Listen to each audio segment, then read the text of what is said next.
Ya, jadi saya senang sekali karena ini bertemunya tadi struktural sama kultural. Saya tidak hanya mencintai NU, ya saya juga mencintai Muhammadiyah. Semua ormas yang sehat di Indonesia formal itu saya mencintai.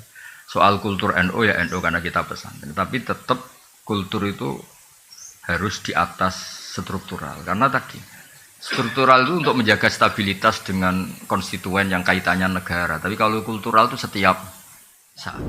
Jadi sebelum pertanyaan dijawab itu ada kasus-kasus kecil begini. Terus Nabi menjawab, Aro'aiti laukana ala abiki dainun akunti qadiyatahu. Kalau andekan bapak kamu punya hutang, apa kamu bayar? Iya ya Rasulullah. Ya sudah. Fadenu wa ahakku bil qada, utang haji bapak kamu harus kamu bayar.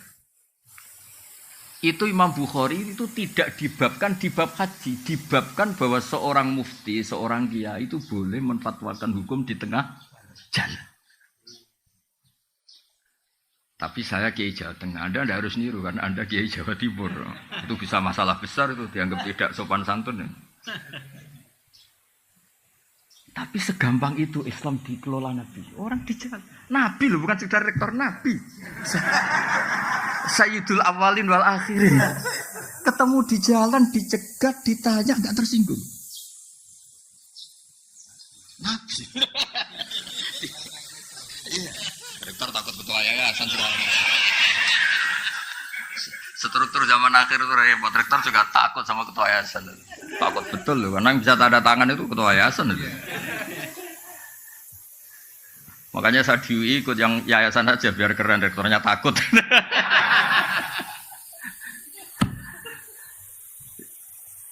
Ya itu satu ilmu. Itu kata Imam Bukhari, babul futya fitori. Bab memberi fatwa di jalan. Artinya begini, andaikan semuanya sistem kampus, kemudian perempuan ini ingin belajar tentang menstruasi atau tentang apa saja. Masa nunggu sampai semester, nunggu kejuruannya, ini fakultas apa? Ketika dia tanya kebutuhan agamanya, tidak bisa, kamu kan fakultas teknis, masa tanya agama? Padahal fakultas teknis juga butuh agama. Makanya menurut saya, Indonesia itu sudah bagus, ada struktural, ada apa? Kultural. Saya ini termasuk yang kultural, tapi kebetulan keramat jadi dipakai yang struktural seperti ini. Tapi saya tuh kalau dapat SK-SK entah jadi apa, biasanya tak saya abaikan. Bukan karena sombong atau menolak. Memang nggak boleh kalau dua-duanya kekuatan ini sama-sama di struktural saja atau sama-sama di kultural. Karena kalau struktural tadi, masa orang tanya kebutuhan Islamnya harus nunggu sekolah di situ, nunggu semesternya berapa baru bisa diskusi sama dosennya. Itu pun kalau fakultasnya agama, kalau enggak. Makanya saya mohon kiai-kiai kultural itu ya harus alim betul, terus rileks. Saya itu memang enggak nerima tamu, tapi saya punya ngaji rebunan yang kayak begini. Orang bisa ngomong apa saja. Tapi biasanya laporannya sama, dimarahin istrinya. Laporannya sama. Jadi sahabat juga berani tanya Nabi. Perempuan tidak saja dipegang ke Nabi. Ya Rasulullah saya mau tanya, Nabi berhenti. Nah kemudian di bab haji, ini dimulai. Di bab haji itu dibabkan lagi. Babu hajil mar'ati anir rojuli. Sehingga di bab badal itu boleh silang. Normalnya kan lelaki diganti lelaki, perempuan diganti perempuan. Tapi di bab ini, di bab haji apa? Badal. Itu lelaki boleh diganti perempuan. Karena kasusnya tadi adalah perempuan mengganti haji bapaknya. Terus nanti suatu saat dibabkan lagi oleh Imam Bukhari. Babu niyabati hajil maktub. Jadi tidak harus mati. Jadi dulu orang Indonesia itu kadang benar-benar agak kacau. Bahasa kasarnya itu agak kurang ajar. Kacau sama kurang ajar itu beda-beda. Ada orang sudah sepuh, kaya. Dia sudah agak setruk. Kalau haji langsung, apalagi pakai kuota plus, itu kan sampai berapa? Sekarang langsung berapa? 400. Itu tahu tok apa melakukan ikut haji?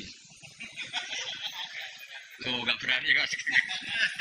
Sekitar berapa? 500. Kalau kaji amanat, kaji badal berapa?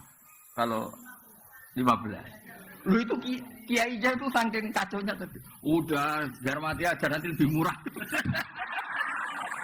Itu kan ngawur betul, kan saya bilang itu ngawur betul. Udah ini cerita nyata. Kebetulan terus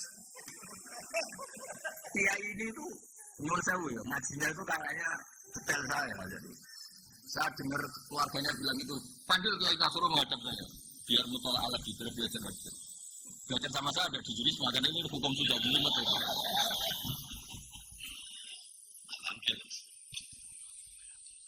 Jangan nunggu mati. Kalau mau kaji amanat sekarang saja. Mumpung masih hidup. Jadi beliau ikut niat, ikut mengalokasikan hartanya untuk haji. Kalau sudah mati itu hanya prosedur, harta warisannya nggak bisa diwaris sebelum menghajikan yang sempat berstatus apa mampu. Terus tak tunjukkan. Jadi sebenarnya kaji amanat itu dua, menghajikan yang sudah meninggal atau masih hidup tapi tidak mampu. Tapi di Indonesia yang terkenal itu yang sudah meninggal, yang 15 juta tadi. Lah kalau langsung, kalau orang kaya kan mustatenya haji plus, berarti kan 500 juta. Mendingan sudah mati kan tinggal berapa tadi? 15. Loh itu dijawab itu anaknya senengnya Masya Allah, karena dari 500 menjadi 15 juta. Oh, ngawur betul itu. Efisiensi 400. Ya, efisiensi.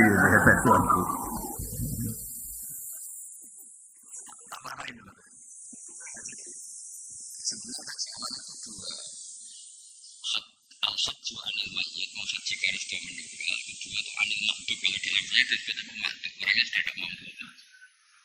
Nah, saya termasuk kiai yang ikut menggerakkan cara masif gimana kalau bisa tuh mumpung masih hidup, sehingga ini ikut niat. So nginovane dolai, mobilnya banyak untuk haji saya. Dia ikut intervensi, tapi kalau sudah meninggal mungkin dia. Jadi kalau sudah meninggal sebetulnya mayatnya itu tak dapat pahala atau tidak tahu. Karena sebetulnya ini hanya untuk menghalalkan tirkah, menghalalkan warisannya. Bisa saja mayatnya jenis orang yang ketika hidup nggak pernah berkomitmen haji. Mungkin nyun sewu karena abangan atau pengetahuan Islamnya rendah atau kebetulan nggak jenis minat haji. Bagaimana dia dapat pahala haji sementara zaman hidup saya dia nggak pernah kepikiran apa? Haji, padahal inamal amalu binniyat. Kalau dia sudah mati dan dihajikan keluarganya, sebetulnya haji ini hanya untuk menghalalkan tirkah tadi, pembagian apa? Waris.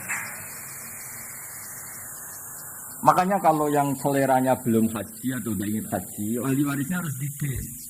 Ajarin bahwa sebagian harta itu milik Allah dan statusnya mustaqil supaya yang makdum tadi, yang setruk atau yang sakit ini ikut niat. Walhasil terus dia tadi, namun cuma jenis Gus. Mau coba itu salami tambah banyak dia karena tadi efisiensi tadi. Oh itu dari berapa 500 menjadi berapa? 15 juta berarti 485 ya. Itu kalau 5 jutanya aja disalamkan template itu sebagai upah fatwa itu kan. Ya jadi saya mohon, maksud saya begini, saya cerita hadis Bukhari tadi. Jadi mengelola ilmu Islam itu di kampus ya boleh, di pondok-pondok disiplin ya boleh. Mengelola Islam kayak saya itu termasuk penganut Imam Bukhari. Jadi dulu itu Islam segampang. Nabi lewat ditanya, karena kalau orang sowan Nabi itu ya tidak gampang. Beliau sih. Pernah ini satu kejadian dan ini saya tiru. Orang-orang Bedui itu kan punya etika. Jadi kalau mau sowan Nabi itu bengok-bengok. Lidah itu bengok, manggil-manggil keras.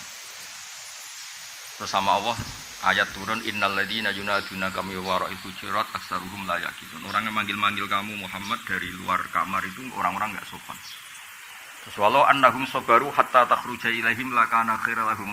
Jadi Nabi itu profesional, kalau sudah dalam rumah itu milik keluarga. Itu sahabat yang beretika enggak berani sowan, salam enggak berani. Tapi kalau Nabi sudah keluar ke masjid, itu mereka ngerti ini milik publik. Makanya walau annahum sabaru hatta takhruja ilaihim lakana khairal lahum. Kalau Nabi sudah keluar itu milik publik, terus mereka berani tanya. Jangan kayak orang-orang nggak punya etika, kiainya pergi 3 jam, 4 jam baru masuk rumah, assalamualaikum, padahal kiainya mau ke kamar mandi mungkin. Itu diatur oleh Islam. Sehingga kita kan, saya misalnya yang saya alami, saya kan sudah fair ketika begini kan, istri saya ada ganggu saya, anak saya ada, karena sudah milik publik. Boyo kalau sudah di rumah itu milik keluarga, makanya dulu sudah diatur sedemikian rupa. Tidak tahu kalau di daerah kamu melakukan ini apa enggak tahu. Kadang-kadang kiainya juga senang ditamoni lah, itu kan ya sudah enggak tahu itu kan haknya, itu kan apa? Haknya. Nah, saya di sini juga hak saya, ini wilayah saya, teritorial saya. Sehingga momentum Nabi lewat itu penting bagi orang-orang yang punya peradaban karena ngerti ini Nabi kalau sedang di luar itu milik publik. Itu disebut walau annahum sabaru hatta takhruja ilaihim lakana khairal lahum. Jadi kalau mau komunikasi dengan Nabi, nunggu Nabi itu keluar dari area privat keluarga. Ya Pak Rektor nih kalau pas di luar kan jenengan milik kamu, kalau sudah di rumah kan enggak tahu, jangan-jangan disuruh nyuci piring sama istrinya. Karena sekali di rumah itu bisa hamba sahaya itu. Itu kan bisa masalah itu kan. Loh itu semua orang soleh. Yang paling masyhur kan cerita Umar itu. Umar kayak apa kerasnya itu? Itu di atas rektor itu. Umar. Oh itu ada orang sering dimarahin istrinya matur ke Umar. Di rumahnya kebetulan. Habis itu pas itu istrinya jebodar cerita itu. Sampun ya Amirul. Lu sampun gimana? Kamu belum matur kok sampun. Ternyata apa? Iya hanya itu aja. Ternyata jenengan yang ngalami. Ya makanya kalau rektor di rumah jangan ada yang main ke sana, itu wilayah-wilayah privat gitu. Bisa masalah besar itu wah. Apalagi pas dimarahin di video wah.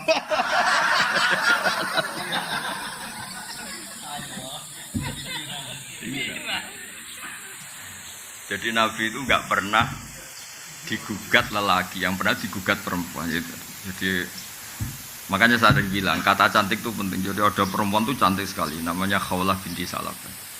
Saking cantiknya dia mungkin habis haid atau apa, terus dia pas suaminya datang itu dia pas sholat. Ya karena cantik tadi, langsung suaminya orang Arab kan nggak makan bakwan sama tempe, makanya daging. Pokoknya ingin langsung hubungan intim. Istrinya menolak. Wong di redaksi kitabnya itu agak jorok ceritanya. Fa'ak jabat tu ajizatu. Dia ngelihat istrinya sujud tuh tertarik.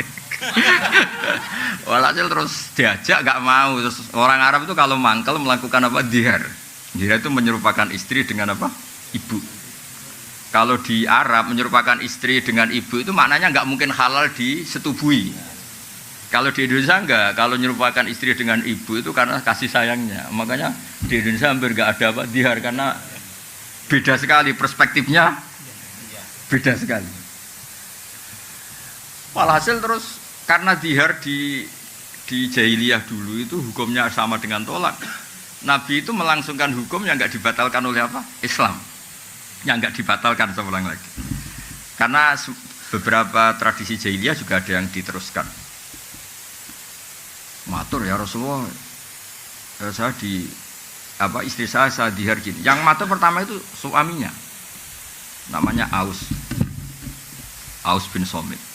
Ada banyak riwayat, sama ambil saja Aus bin Somit. Enggak usah diteliti jadi disertasi itu enggak usah.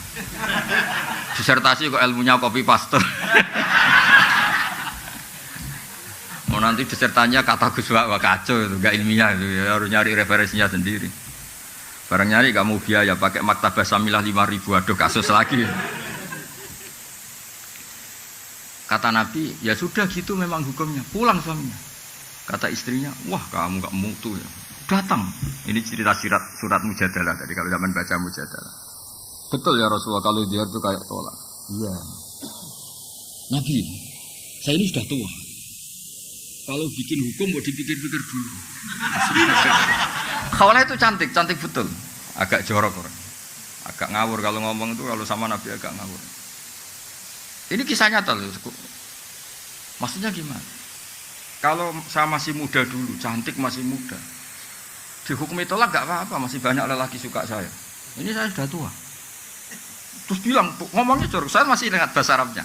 Akala syababi, muda saya, cantik saya dihabiskan oleh dia. Maksudnya suaminya, Aus bin Somit. Wa nasartu lahu batni, sehidup-hidup saya sudah pokoknya ngomongnya jorok dia. Sudah pas tua gini, sudah tidak cantik, sudah gembrot, sudah ini itu, ada dihar yang kayak tolak. Tadi kata Nabi, ya hingga detik ini belum ada pembaharuan hukum, belum ada itu. Masih begitu kata Nabi. Kalau begitu terus, engkau saya laporkan Allah Ta'ala. Oh itu kalau nggak perempuan tidak bisa. Tapi gara-gara itu Nabi itu kelihatan Nabi. Memang kadang-kadang eksiden itu berkah. Si Khawlah ini terus pulang. Pulang di kamar dia sujud. Ya Allah, bilangin nabimu, ini hukum apa? Bilangin nabimu, ini hukum apa ya? Saya sudah tidak cantik, sudah tua. Kalau kejadian ini ketika saya masih cantik, nggak masalah. Terus ngomongnya tuh pas munajat tuh yang ngawur betul. Indomam tuhum ilaihi do wa indomam tuhum ilayya jam. Ini anak saya banyak. Kalau yang ngurus dia pasti tersia-siakan. Namanya lelaki mesti katut babon, dia sudah pikir aja gitu. Namanya lelaki mesti udah kalau cerai sama saya nggak sampai seminggu kan lelaki nggak ada idahnya. Pasti langsung nikah apa? Lagi. Pasti anak saya ini disia-siakan. Kalau anak-anak saya rawat saya pasti kelaparan karena saya perempuan nggak bisa apa-apa. Tolong bilangin Nabi hukum ini dirubah. Oh, itu pas munajat gitu terus Nabi itu didatangi Jibril. Udah rubah aja. Kata Allah, udah dirubah aja. Kalau dihar itu tidak sama dengan apa? Tolak. Nabi nyuruh sahabat, udah panggil tadi Khawlah. Gugat aja diterima. Datang. Nah, supaya Pak Rektor ini hati-hati. Demi dosen-dosen putri itu harus hati-hati. Nggak akan menang ya itu. Ya sudah akhirnya itu kata Sayyidah Aisyah. Saya tahu betul Nabi itu di sini, Khawlah di sana. Itu kalau nggak Nabi nggak tahu. Ternyata tadi Khawlah di kamarnya itu munajat betul. Makanya disebut qad sami Allah qaulal lati tujadil. Tujadiluka itu bukan diskusi. Mujadalah itu ada ngawurnya. Bahasa Arab mujadalah itu beda. Mujadalah itu ada ngawurnya, ada kasarnya. Bukan tas tafti. Kalau tas tafti itu minta fatwa masih normal beretika. Tujadilu bukan tas tafti. Kalau tas tafti kan pasti beretika. Mujadalah itu agak ya debat. Ya kembali ke tadi berkahnya Indonesia itu ada struktural, ada kultural. Kalau struktural semua masa orang tanya hukum nunggu semester berapa, nunggu ya pelajarannya harus gitu terus. Tapi yang kultural ya nyuwun sewu harus niru ya mirip-mirip saya tadi gitu sehingga ada babul futya fitorik. Jangan yang kultural juga ikut struktural. Bisa jam sekian. Lah kalau misalnya yang tadi yang kasus yang tanya saya tadi, kalau dia istikhadah kan sebetulnya hukumnya sama dengan perempuan apa suci. Coba kalau saya jawab besok aja ke rumah saya. Berarti hari itu kan belum tahu hukumnya dia. Padahal hari itu dia sudah harus sholat duhur, sholat asar, sholat maghrib. Apalagi kalau di Unisma suruh daftar dulu, registrasi dulu. Iya, kebetulan kalau fakultasnya kedokteran misalnya, wah ini tidak bidang saya, coba ganti fakultas saja dulu. Bareng ganti fakultas keagamaan, ternyata jurusannya dakwah, ini tidak bidang saya, ganti dulu syariat. Bisa panjang kan? Jadi sebenarnya kekayaan Indonesia seperti ini harus kita jaga. Makanya saya itu tidak menolak kalau dikasih dokter honoris causa, tapi yang bakatnya kayak saya tidak usah. Saya juga agak perlu, kalau seperti saya juga agak perlu jadi pengurus-pengurus struktural. Nanti jadi tadi nggak saling apa melengkapi. Tapi yang kultural pun harus tetap alim, jangan terus mentang-mentang kultural terus saenake itu. Nah, problemnya di Indonesia yang kultural sendiri banyak yang sudah tidak mutolaah kayak tadi itu, yang haji plus tadi itu. Kata Kiai aja, Gus, kowe ngrusak rezekine wong. Kenapa? Jadi aku kadung disalami banyak karena tadi fatwa tadi. Nunggu mati lebih apa? Murah. Wah, kamu harus tobat gitu. Tobatnya gimana? Sebagian salam tempelnya kayak ada masjid separuh, tapi aku rodok dosa gede kan. Ternyata takut deh. Takut juga sama masuk neraka dia. Ya jadi ini mukadimah saja, tapi sebetulnya dulu itu Nabi ketika sugeng, ketika hidup itu ceria. Makanya sahabat kalau Nabi sudah di luar, di Sufah itu. Sahabat juga cerita-cerita zaman jahiliyah, cerita anak-anak tuh perempuan agak nakal itu. Dulu juga sebagian tidak akabiru sahabat itu kenal gini-gini terus. Sahabat tertawa-tawa ngenang zaman jahiliyah terus. Nabi tanya, kenapa mereka do tertawa? Ya sahabat kebanyakan, enggak yang akabiru sahabat. Oh itu Nabi, ingat gini-gini. Itu kenangannya sahabat itu Fayat haku mimma nadhak. Nabi itu tertawa dari apa yang kita bisa bikin apa? Tertawa. Intinya ya ceria ya. Sehingga makanya Nabi itu kadang tanya hal-hal yang menurut etika Jawa itu enggak etis, tapi Nabi tanya. Ada orang namanya Handolah. Orang mati syahid harusnya kan enggak usah dimandikan. Ini Handolah ini mati syahid tapi malaikat sibuk memandikan. Nabi kan jengkel karena prosedurnya fikih kan enggak perlu dimandikan. Nah, akhirnya ini gimana ini Handolah itu? Akhirnya melihat malaikat sibuk mandi kan malaikat Nabi kan ini gimana ini malaikatnya ini fikihnya gimana kan harusnya. Akhirnya Nabi itu tanya istrinya, kenapa tadi suami kamu kok sibuk malaikat memandikan? Oh itu Nabi pas ada pengumuman perang tuh pas sama saya, terus beliau gak sempat mandi langsung lari.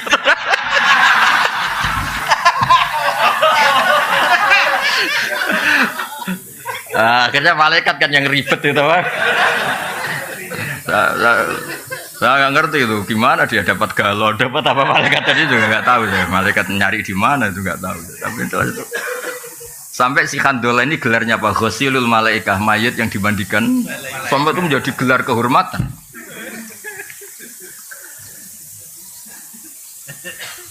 Jadi cerita yang kultural. Ada lagi sahabat yang dipanggil Nabi malah lari, dipanggil malah.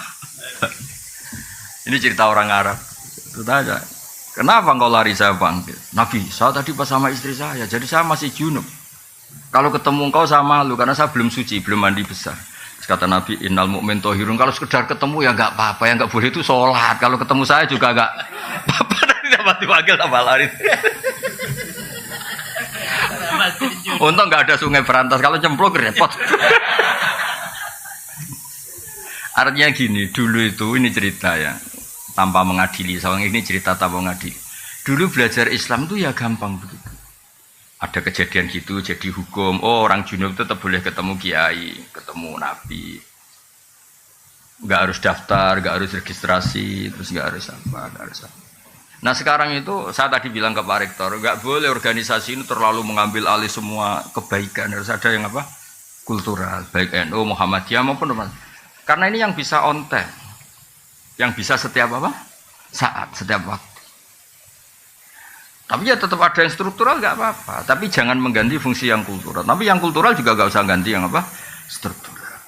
Makanya ini berkah betul ini saling menyadari, ini saling waras lah bahasa kasarnya itu saling. Karena selama ini kadang-kadang itu dipertentangkan. Padahal jelas kalau pertanyaan-pertanyaan di jalan atau apa yang struktural kan nggak bisa mewakili ini. Karena harus daftar dulu, fakultasnya harus ini. Semesternya harus semester berapa baru mengkaji ini. Dah ya jelas ya. Nah, ini yang mulai ngaji ini tak baca ini nih. Nah, ini serius itu tak kasih referensi tadi. Nah, ini saya baca terjemahnya dulu. Ini kan di Syekh Nawawi itu. Wa yahdiyaka sirata mustaqima kata Syekh Nawawi fi tablighir risalah wa iqamati alamatir riyasah. Fala yabqa may yaqdiru alal ikrah alal kufri. Ya ini saya terjemah, ya terjemahnya dibaca sendiri. Jadi begini ya, Islam itu membawa kebenaran, tapi kebenaran ini kan masuk ke ruang publik. Ternyata benar saja tidak cukup, karena benar itu bisa jadi objek cemoohan, objek eksploitasi dan sebagainya. Karena masuk ruang apa? Publik. Sebab itu Nabi itu butuh kemenangan. Karena beberapa aturan itu nggak bisa diterapkan kalau tidak posisi menang. Dulu yang namanya Ka'bah itu ada 360 berhala. Bisa apa? Orang yang membawa kebenaran kalau tidak posisi apa? Menang. Ka'bah bisa ditertibkan dari berhala-berhala itu karena Nabi posisi menang. Makanya kata Syekh Nawawi, menang itu penting. Kata beliau sampai menang itu penting untuk memaklumatkan, untuk mengawal kebenaran, sehingga falayab ko mayak diru alal ikro alal kufri. Tidak ada lagi kekuatan yang bisa maksa orang Islam itu kafir. Makanya saya minta kalau misalnya kampus-kampus Islam itu besar kayak Unisma, ZUII besar, kebesaran ini bukan untuk kita tapi untuk Islam, supaya nilai-nilai Islam diterapkan itu lazim saja, bukan hal yang harus diperjuangkan dengan harta dan jiwa, tapi satu kelaziman. Jadi menang itu kalau di ilmu ini juga jadi berkah, karena beberapa kebenaran ini posisi kita harus menang karena masuk ruang publik. Itu ada seorang yang cerita, Dulu miskin terus kaya. Dia tuh ketika miskin jadi buruh, kebetulan majikannya non muslim, itu dia bingung usul prosedur untuk bikin waktu sholat. Setelah dia kaya punya pabrik, gampang kan? Udah kalau duhur jeda. Malah karena dia sosokan kiai yang nggak jamaah kasih sanksi. Intinya kalau menang itu kepena itu, tentu tidak untuk otoritarian atau apa. Sebab itu semua nabi itu pasti pernah dikasih menang meskipun di akhirat itu. Karena ada kebenaran yang memang syaratnya itu harus posisi apa? Menang. Menang itu udah harus di struktural tadi, saya ulang lagi di kulturalnya. Saya pernah didolani lah, kalau bahasa kiainya mungkin didolani salah satu cucu pendiri NU. Orangnya sudah sepuh. Saya cerita, kalau masyarakat di Indonesia itu semuanya sholat, semuanya anti zina, anti merkosa, anti kriminal.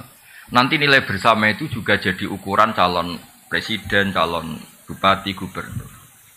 Karena satu masyarakat yang biasa sholat, biasa anti asusila, biasa anti perkosaan, pasti nggak akan milih bupati yang nggak sholat, bupati yang pernah kasus asusila atau apa. Jika nilai ini bisa menekan satu aturan, artinya kebenaran menjadi pemimpin, jadi panglima. Itu yang diinginkan orang-orang soleh dulu. Jadi kebenaran itu sebetulnya dengan tanda kutip bisa dipaksakan lewat kultural. Kalau nilai-nilai ini disepakati, kan pasti yang tidak seperti itu tidak dipilih kan? Karena nilai ini jadi konsensus. Makanya Quran ngakui wa'mur bil urfi, terus jadi kaidah fikih al-adat muhakkamah, al-adat muhakkam. Begitu juga di kampus.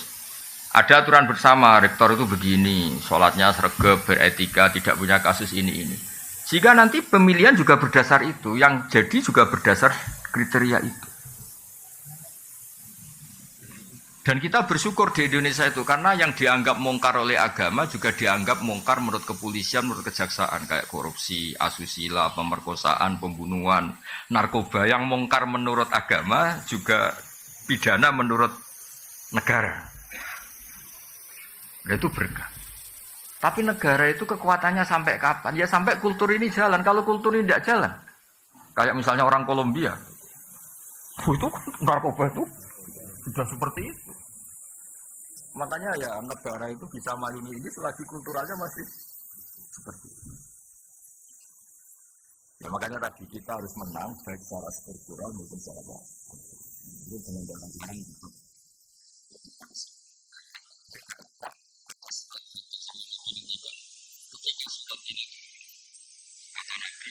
Unsilat aliyya suratun lahiya ahabbu ilayya minad dunya wa ma fiha. Saya ini dituruni surat yang lebih saya cintai ketimbang dunia seisinya, yaitu surat Fatah, surat kemenangan.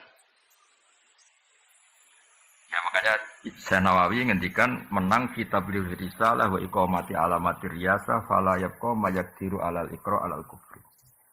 Ya jadi kemenangan kita ini untuk itu. Terus saya teruskan lagi, ada lagi di Sahih Muslim. Al-mu'minu al-qawiyyu khairun wa habbu ila Allah minal mu'minid dhaif. Ya, kita-kita yang jadi tokoh itu harus menjadi orang mukmin yang kuat. Jangan kalah oleh zaman, jangan kalah oleh macam-macam. Wa fi kullin khairun fi salama yang fa'ka wasta'in billah wa ta'jaz. Wa in tasabaka syai'un fala taqul anni fa'altu kata wa kata walakin qul qaddarahu ma syaa. Fa inna Allah taftahu amal syaitan. Ya, saya ulang lagi. Mukmin yang kuat itu lebih baik ketimbang mukmin yang lemah. Karena berkahnya kuat itu bisa menghandle sekian masalah. Tapi kalau semua kita ini cemen, misalnya begini ya, kota, entah kota mana saja. Itu katanya kan kota itu banyak maksiat, katanya. Saya ulang lagi, kota itu katanya kan banyak maksiat. Kita boleh suudon ya boleh kusnudon. Mau kusnudon ya kayak goblok, nyatanya ya banyak betul. Mau suudon, agama tidak pernah membolehkan apa? Suudon. Tapi berkahnya orang-orang baik yang kuat. Masjid tetap banyak, pengajian tetap banyak, komunitas kesalehan tetap banyak. Berkahnya ini banyak ketika orang-orang yang nakal ini ingin tobat, setiap saat itu ada. Di situ ada masjid, ada majelis taklim, ada lembaga-lembaga kebaikan. Coba kalau orang-orang mukmin itu lemah kemudian menyerah. Wah, gue masjid di kota ora payu akeh maksiat, bikin masjid di kota, bikin itu kan terselesai semua. Makanya kita butuh al-mukmin al-qawi, butuh orang mukmin yang apa? Kuat. Contoh lagi, di Inggris, di Jerman, saya tuh sering ngaji virtual sama teman-teman yang di Jerman, di mana-mana. Mahasiswa Indonesia di salah satu kampus sana itu kadang jumlahnya hanya 50, 40. Tapi bikin komunitas pengajian. Gara-gara ini jadi komunitas, lama-lama kebutuhan kampus itu disahkan punya apa? Masjid. Akhirnya ketemu mahasiswa muslim yang dari beberapa negara. Terus mereka bikin apa? Komunitas. Ada ngaji, ada ini. Coba kalau mau lemah, masa di negara non-muslim bikin masjid, komunitas saya semuanya non. Butuh orang kuat. Orang kuat itu udah harus otoriter, nggak ada harus. Makanya kata bapak saya kalau didik saya, ada santri atau putranya sendiri disuruh apa nggak mau, ada yang sepuh, disuruh apa nggak mau karena ada yang sepuh. Kata bapak itu, ikut tawaduk, tak mau tanggung jawab gitu. Ya kadang-kadang kan alasannya ini kan wilayahnya rektor, ini wilayahnya kiai, ini wilayahnya orang sepuh. Kata bapak itu tawaduk apa nggak tanggung. Ketika seorang muslim dimanapun berada terus berpikir bikin masjid di kampusnya atau bikin komunitas pengajian, ternyata baik-baik saja. Hanya butuh orang kuat. Saya pernah ya ketemu teman-teman TKI di Korea. Itu pertama sholat, itu nunggu jam makan karena WC di sana MCK-nya kan luas, terus dia sholat ketika jam makan di WC di. Terus ketika mereka menunjukkan Islamnya dengan komunitas besar, lama-lama kuat nyewa masjid. Jadi bangunan disewa untuk masjid. Lama-lama setelah uangnya terkumpul, komunitas itu besar, ya bikin masjid. Izinnya padahal mahal. Itu kalau orang-orang tidak bernyali, tidak bisa.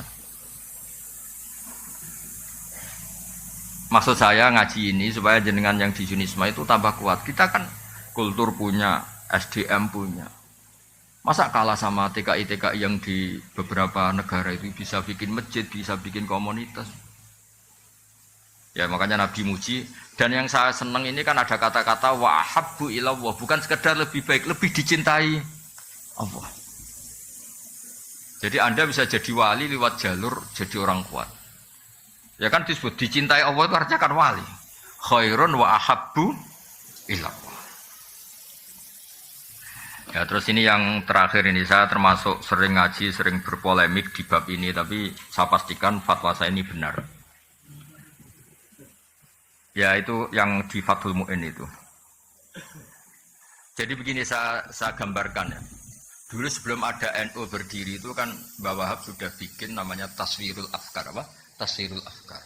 Cara pandang, logika yang itu penting Bang, cara pandang. Misalnya gini. Ya contoh gampang kalau di Indonesia misalnya MUI lah yang resmi negara. Di satu daerah itu ada kandidat ketua MUI atau misalnya enggak MUI kepala desa lah. Kalau yang jadi si A ini jadi kacau kampung ini karena dia suka judol, suka judi online, suka macam-macam. Kalau yang jadi kamu karena alumni Yunisma itu soleh lah, soleh memaksakan, soleh asli, wah soleh. Gitu. Sehingga kalau yang jadi lurah itu kamu itu kan orientasinya mungkin ini baldatun thayyibatun. Sudah yang ngaji-ngaji aja gak apa-apa. Ya, maka orang ini yang soleh ini, kalau saingannya ini orang-orang nyun sewu yang batil, yang soleh ini wajib memaksakan jadi lurah. Meskipun untuk menjadi karena situ sudah politik uang harus bayar. Ini jelas kata Mu'in, wa man ta'ayyana fi nakhiyatin lazimahu qabuluhu wa kadza talabu walau bibadli malin. Ya walau bibadli malin. Yaitu yang bawah itu wa kadza talabuhu walau bibadli malin. Wa in khafa min nafsihi al-maila. Itu saya terjemah. Jika kamu kredibel dan hanya kamu yang sesuai syariat, maka kamu harus menjadi pemimpin meskipun dengan cara mengeluarkan biaya. Dan meskipun atas nama manusia kamu takut terjerembab dan jatuh pada hal-hal yang negatif. Karena tadi ketika yang jadi lurah itu kamu, orientasinya kan gimana kampung ini mau sholat, di mana kampung ini nyun sewu gak ada prostitusi, gak ada narkoba. Ada. Orientasi kamu kan islah, membuat masyarakat ini baik. Maka kamu ini harus mengeluarkan biaya. Saya pernah ditanya, Gus itu apa tidak suap? Yang dikatakan suap itu pembiayaan yang hak jadi batil, yang batil jadi hak. Ini kan enggak membiayai hak menjadi hak. Ya membiayai hak menjadi hak. Makanya saya pernah ditanya, Gus kalau pilkades itu itu kan kalau yang enggak mengeluarkan uang kalah. Katanya yang mengeluarkan uang itu tidak soleh karena nyuap. Saya bilang, Kalau kandidat lainnya itu tidak soleh, kamu mengeluarkan uang nggak apa-apa. Paling Allah kalau kamu soleh, Allah akan bilang, kamu itu dermawan. Kalau kamu soleh lah. Tapi kamu nggak soleh, memang Allah bilang kamu istrinya bapak. Kalau di Jawa kan istrinya bapak ya, ibu. Makanya ada yang tanya, orang Arab itu kadang sumpah ilah itu sumpah nggak akan ngumpuli istrinya 4 bulan. Kata Ki Jawa, kok kuat Gus? Orang Arab kan istrinya 4. Jadi punya alternatif. Kalau Ki Jawa ya tak kebal wa punya minkum. Makanya kadang-kadang adat Arab sama Jawa itu beda. Di Arab itu mahar itu mahal. Ini ibu-ibu gak boleh niru orang Arab. Mahar itu apa? Mahal. Saking mahalnya kadang itu orang nikah hanya 1 bulan 3 bulan karena sering nikah orang Arab. Karena mahar itu mahal, misalnya 1 miliar 200 juta 3 mahar itu mahal. Kalau di Indonesia kan seperangkat alat sholat. Saya itu sering nikahkan tuh sampai bosan yang namanya seperangkat alat apa? Nah itu sama Allah sampai dibilang gini. Ini sama Allah sama dibilang gini. Kalau kamu punya istri dan kamu ceraikan, fala ta'khudhu minhu syai'a, mahar yang sudah kamu kasihkan jangan ditarik kembali. Karena butuh pelarangan, karena jumlahnya besar itu butuh pelarangan. Fala ta'khudhu minhu syai'a, mahar yang sudah kamu berikan jangan ditarik lagi karena jumlahnya ratusan juta. Kalau di Jawa gak usah dilarang, tidak akan diambil lagi. Karena seperangkat alat sholat. Nah itu kalau cerainya sudah setahun kan sudah lusuh. Makanya Mbah Mun tuh sering bilang, iki fikih Arab. Artinya gini, teori itu nggak kebayang di Jawa itu ada pelarangan nggak boleh ngambil, nggak usah dilarang juga nggak.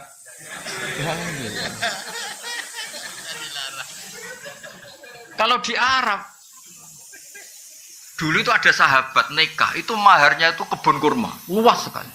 Makanya orang Arab sekali nikah itu, ya terus istrinya tuh tenang hidupnya, nggak kayak dinikahi dosen Unisba tuh. Wah. Apa ini? Nggak jelas itu. Ya betul itu. Pernah dengar tuh istilah khulu itu? Khulu itu seorang istri mengakati suaminya supaya mau menceraikan, tapi si istri bayar. Itu di Arab mungkin. Jadi singkat cerita ini dikasih 1 kebun kurma luas. Istrinya nggak seneng karena cowoknya ini nggak ganteng, nggak menarik. Soalnya melihat suaminya itu bawaannya kayak melihat gerduo, nggak seneng. Kan ada orang-orang yang raine juga musibah itu kan ada orang yang itu kan nggak tahu lahirnya kenapa itu kata itu. Mau dibarengi apa nggak tahu. Kalau dukun mesti ngerti ini karena salah tanggal lahir mungkin. Itu kata pertama ada ayat khulu itu tadi. Kalau kamu minta diceraikan ya bayar mahar yang sudah kamu terima, kembalikan lagi. Itu sampai ada ayat fala junaha alimah terus fi maftadat bi. Napa fi maftadat bi. Kalau di Indonesia ya tidak mungkin. Khulu coba mahar yang sudah saya kasihkan saya lagi dikasihkan seperangkat alat. Ya lusuh lagi itu kan. Jadi kadang-kadang perasaan fikih Arab sama Jawa itu beda. Makanya saya pernah tanya santri, Gus kok zaujatu abika nggak boleh menikahi istri bapak kamu? Ya ada kepikiran nikah lah Gus, itu kan ibu saya kata. Oh dasar Kiai Jawa kata saya itu. Di Arab itu ada ummuka, ada zaujatu abika.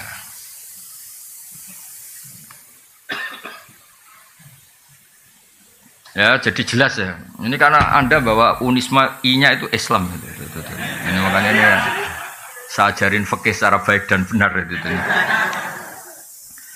Ya jadi saya senang sekali karena ini bertemunya tadi struktural sama kultural. Saya tidak hanya mencintai NU, ya saya juga mencintai Muhammadiyah. Semua ormas yang sehat di Indonesia formal itu saya mencintai. Soal kultur NU ya NU karena kita pesantren. Tapi tetap kultur itu harus di atas struktural. Karena tadi struktural itu untuk menjaga stabilitas dengan konstituen yang kaitannya negara. Tapi kalau kultural itu setiap saat, setiap waktu. Orang kan nggak mungkin tanya pengurus PBNU, pengurus wilayah. Tanyanya kan sama kiai setempat meskipun nggak punya jabatan apa?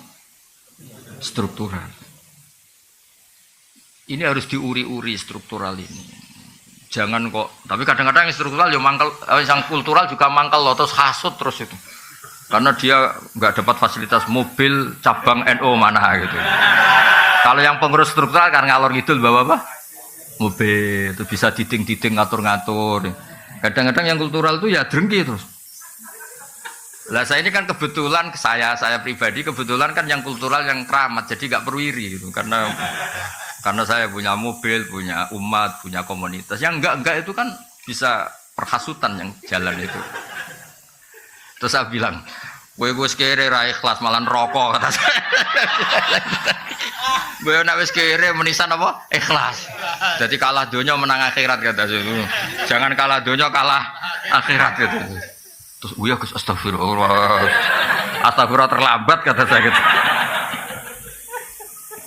Karena tadi berkahnya kultural itu orang bisa tanya setiap. Ini yang terakhir saya contohkan masalah istikhadah tadi.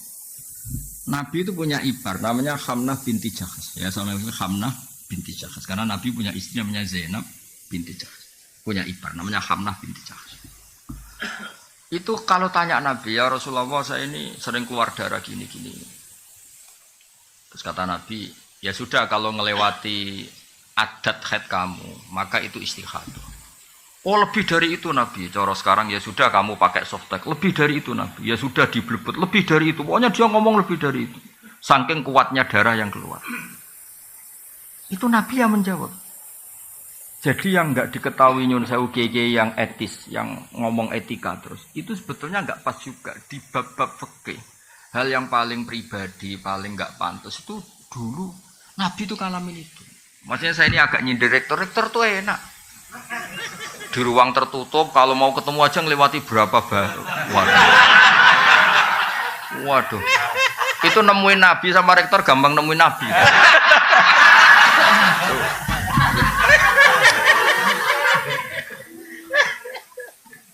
Apalagi ketua yayasan ya. Wah, malah ngeri lagi. Mentang-mentang punya SK pemecatan. Wah itu hidupnya lebih bahagia. Rektor masih takut sama ketua apa? Saya dulu ya janggal loh, kenapa sih orang kok hormat? Ternyata saya pengurus yayasan baru tahu, saya kan biasa ikhlas jadi kaget kalau ada orang hormat tuh kaget tuh. Tanya. Makanya saya tahu kenapa istikhadah itu rudat ilal adat, dikembalikan adat. Terus kata Nabi, fatahayyadi sab'ata ayamin au sittata ayamin. Kamu haidnya dihitung 6 atau 7 hari. Sebagaimana hari-hari ketika kamu normal. Qabla ayusi bagi ma'asobagi. Sebelum kamu kena penyakit itu biasanya haidnya berapa hari? Yaitu dipakai apa? Acuan. Yang di atas itu dianggap apa? Istikhadah. Itu jadi sama jangan bayangkan Nabi itu prosedural. Mau ketemu rektor janjian dulu, terus yang jaga sudah dibeli. Mau ketemu Pak Rektor sudah janjian. Saya tuh apa lagunya orang struktural. Aduh, loh. Tapi kalau sama saya enak aja. Kemarin Dek Fuad itu cerita 4 hari yang lalu. Gus, itu Mas mau ada ngaji itu Unisma tanggal 20. Saya itu tidak bantah. Pokoknya kalau saya pas nganggur ya saya ngajar. Saya cuma profesional nyiapkan makalah. Saya ini memang pengagum ilmu. Saya tidak pernah ngaji seenaknya, nggak pernah saya. Tapi kalau tanggalnya saya bilang kalau ditakdir saya pas di rumah tak ujar, kalau enggak ya enggak apa-apa. Pikiran saya sederhana, Mas. Mereka ngecewakan saya, tidak akan saya kualat kata saya. Saya tuh kadang-kadang diundang pengajian tuh tersinggung tuh begitu. Masa ya kita ini kan manusia ya, punya aktivitas, punya waktu, punya kegiatan, itu yang ngundang. Harinya dia yang menentukan, jamnya yang menentukan. Kadang jumawa, sak temanya dia yang menentukan. Jadi, wah, hanya mentang-mentang kadang-kadang iso nyangoni siapa itu. Wah, sangat tidak berakhlak tuh menurut saya. Loh, saya bikin analogi itu begini, tapi tidak semua kiai harus kayak saya. Saya tok aja yang begini, ngawur-ngawur sedikit. Itu kan ibarat gini, saya ini misalnya dokter. Ada perempuan cantik, engkek itu. Gus, saya ini punya penyakit kulit, tolong diobatin. Padahal saya tahu penyakit parahnya dia itu jantung. Tapi karena dia agak ngerti apa yang bahaya pada dirinya, yang penting merawat muka. Paham ya maksud? Nah orang Islam sekarang itu begitu. Fardu ainnya enggak tahu, tanya fardu kifayah, kadang tanya sunat.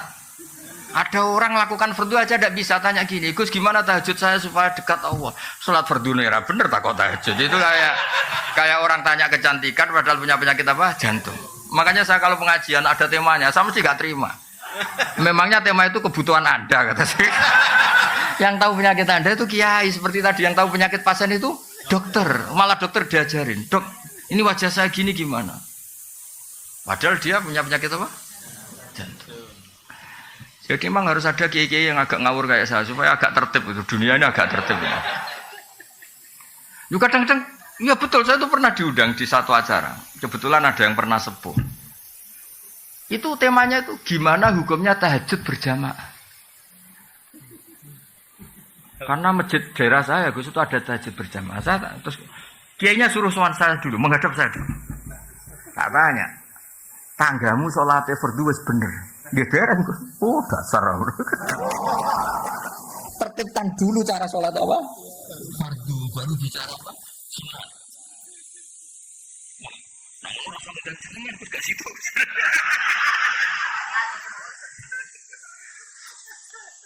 Tapi akhirnya mereka terus sadar, angan-angan bener Gus saya, fardu bener kok tak kok.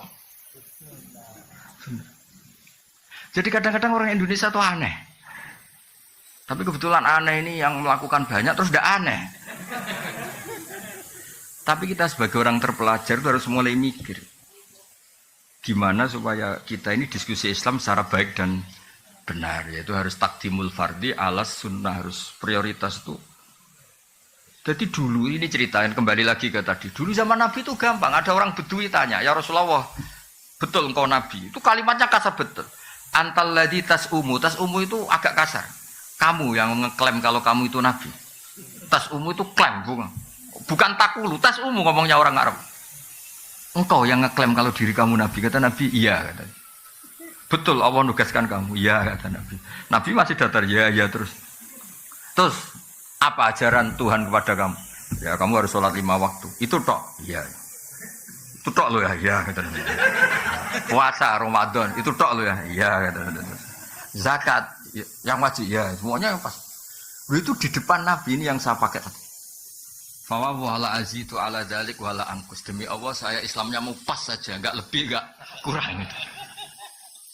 Terus kata Nabi, man sarrahu ayang zura ila rajulin min ahli jannah falyanzur ila hada. Kalau kamu ingin melihat lelaki ahli surga ya orang ini, sing Islamnya pas itu. Makanya itu Imam Nawawi yang ngarang kitab Majmu' Syarahul Muhadzab. Kalau ada pendapat yang mengatakan witir itu wajib, sampai khusus orang, sampai bilang witir itu.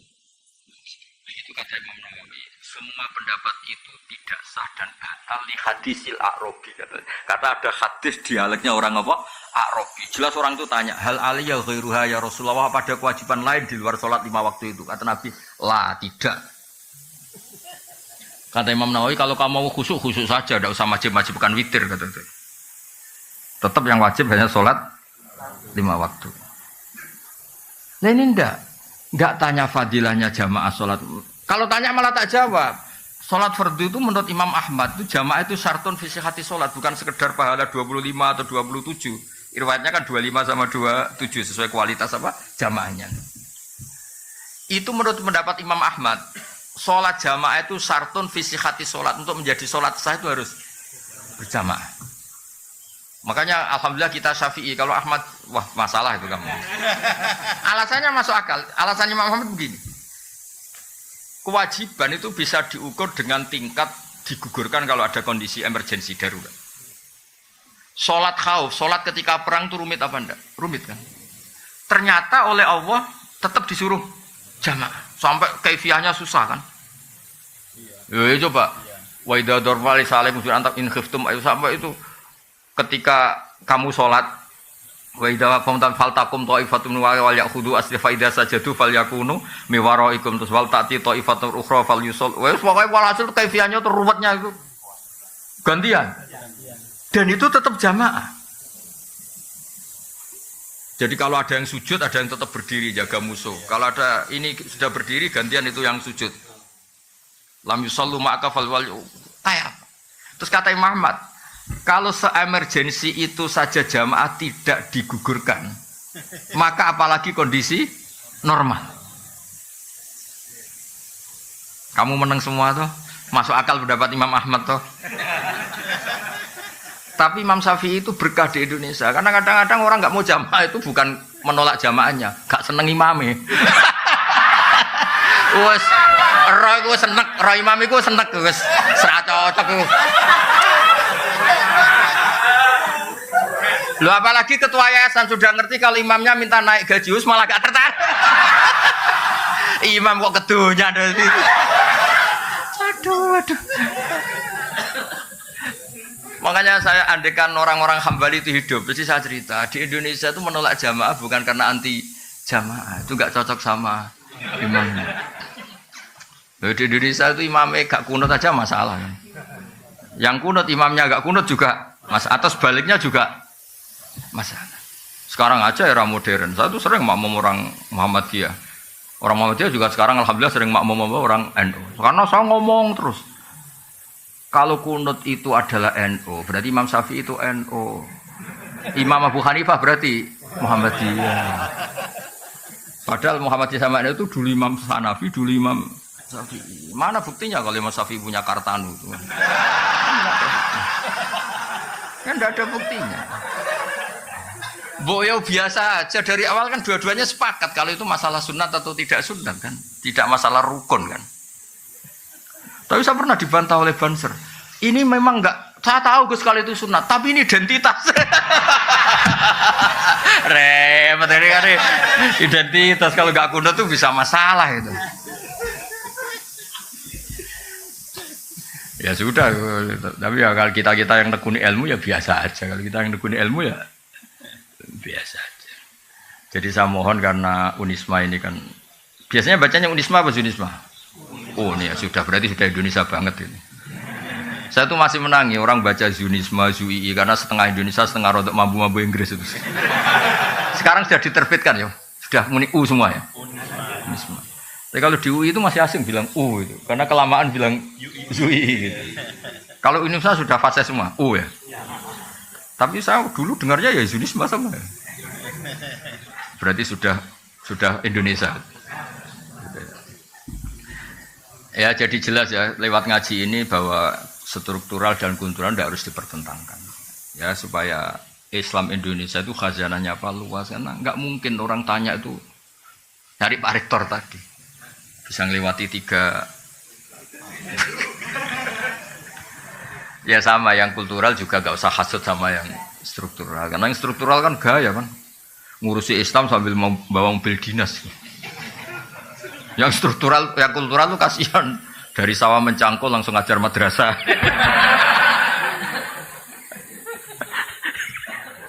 Kasihan, muridnya 8 kadang hadir hanya 2, nakal.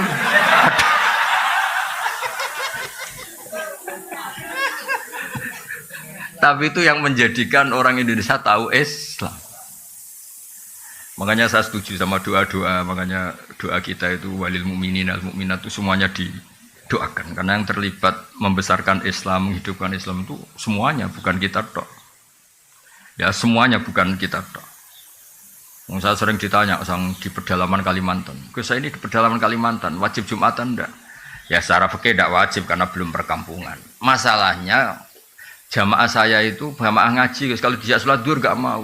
Jumat kok duhur. Aneh kan, hari Jumat kok duhur. Ya sudah kalau gitu Jumatan. Katanya tadi gak wajib. Dia ini rodok santri, semeneng nara wajib terus rasido gitu.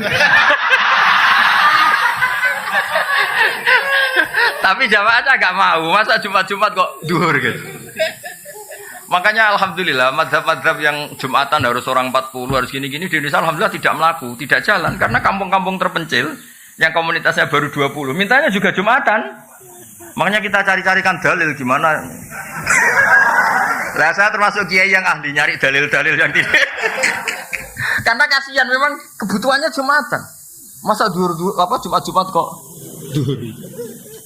Ya udah Jumatan. Dalilnya udah bagian saya yang nyari harus. Saya ini kan kiai baik, jadi pokoknya gitu tak cari ini. Ya jadi kadang-kadang kita butuh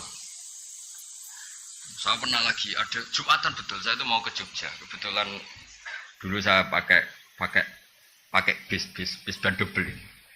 Karena saya ini kan termasuk orang soleh lah. Jadi ada Jumatan berhentilah daripada duhur ya sama Jumatan berhenti. Padahal pakai bis, enggak pakai mobil pribadi. Tahun berapa? Sekitar tahun 97 atau 98. Jumatan di satu kampung itu orangnya itu enggak ada 20. Imamnya itu kalau baca Fatihah kayak orang mau melahirkan. Perjuangannya susahnya itu. Iya, kuana betul aja gitu. Saya itu membawa santri 2, kebetulan sudah tamat alias, sudah pinter. Mengajinya sudah mahali. Dia ikut saya di Jogja itu karena sorogan kitab mahali. Padahal kitab mahali itu kasnya di atas Fathul Mu'in. Sudah termasuk kitab besar lah. Di Al-Azhar itu mahali sudah untuk gelar apa? Doktoral begini. Dia mondok saya di Jogja itu karena ngaji kitab apa? Mahali. Singkat cerita santri saya 2 itu. Gus, kok jenengan ndak ada? Nak kon gak mantep ya ada. 2 santri saya itu ya ada, saya ada. Ditanya saya. Kenapa Gus Dayat? Aku sing manusia, saya yang manusia aja gak tega mau tidak ngesahkan itu.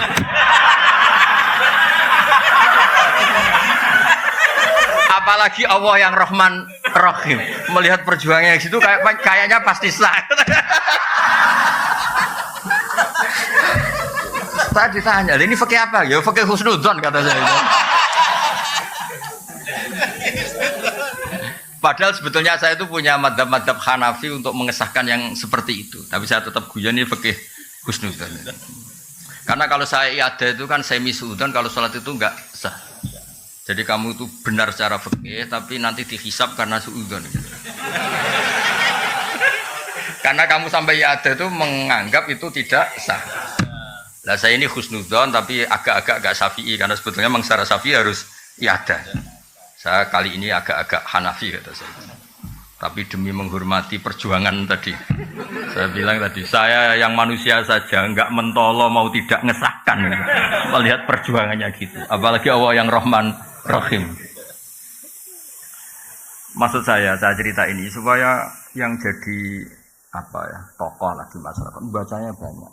Kayak saya itu ya baca kitab Mizan Kubro, baca kitab khilaf-khilaf. Bukan untuk tatap ruhut mencari yang kamu kita ini punya umat banyak dan sebagainya memang benar itu. Kalau kita bilang nggak sah terus itu kan kasihan. Ya kan orang awam itu kalau mau rukuk ada menoto sarung itu, semua itu apa 3 kali itu nggak sah, kan jadi ribet. Ya, semangat ya muni rasa itu kan. Mbok ngaji itu yang luas itu sehingga bacaannya banyak. Makanya saya tuh ngadepi orang Junisma apa tenang saja. Bukan karena cuma bukan. Saya tahu sinaune akeh aku dari tenang. Ini bukan urusan sombong, tapi urusan profesional apa? Supaya jelas itu apa? Aturan mainnya tuh jelas. Jadi nggak boleh orang itu. Ya bener bapak tadi kalau nasihati saya. Iku tawaduk ora tanggung. Itu bapak saya. Jadi kalau ada orang alim kok ndak ngajar atau mau apa sungkan. Itu tawaduk bukan tanggung. Jadi karena bedanya tipis ya. Ada kejadian kebalikannya, orang sudah sopo imami aja dibopong, diangkat. Alasannya beliau itu istiqomah. Alasannya karena mulai muda sampai tua itu jadi imam masjid. Itu berhentinya jadi imam masjid, padahal dibopong. Kalau mau khutbah itu dibopong, diangkat 2 orang, 3 orang ke mihrab itu. Marinya itu dia berhenti dari masjid itu digojol bapak. Iku istiqomah tak mau digenti. Terus sama bapak digojol. Alumni pondok Didi nganggur gara-gara kiai-kiai kok jenengan. Maksudnya enggak ada regenerasi. Jadi kan beda tipis antara istiqomah sama enggak mau. Jadi makanya dunia itu harus ada diskusi. Ternyata tawaduk sama enggak tanggung jawab itu ya. Istiqomah sama enggak mau diganti itu ya. Nggih ngoten mawon nanti diskusi sak kadare nggih tanya jawab sak kadare. Sementing aja ibu-ibu alim ibu tanya rektornya saja nanti. Nggih wassalamualaikum warahmatullahi wabarakatuh. 2 aja ya. Nggih. 2 aja kalau. Monggo. Ya ini yang 3 Gus yang angkat tangan. Nggih monggo berurutan mawon. Pak Afif, Gus Torik sama Pak Afif.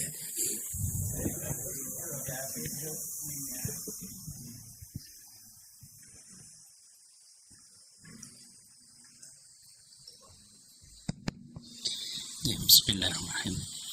Matur suwun atas waktu yang diberikan. Ada 2 pertanyaan, Gus. Belum bisa korupsi. Kok nggak empat sekalian? Yang pertama terkait dengan penelusuran ayat.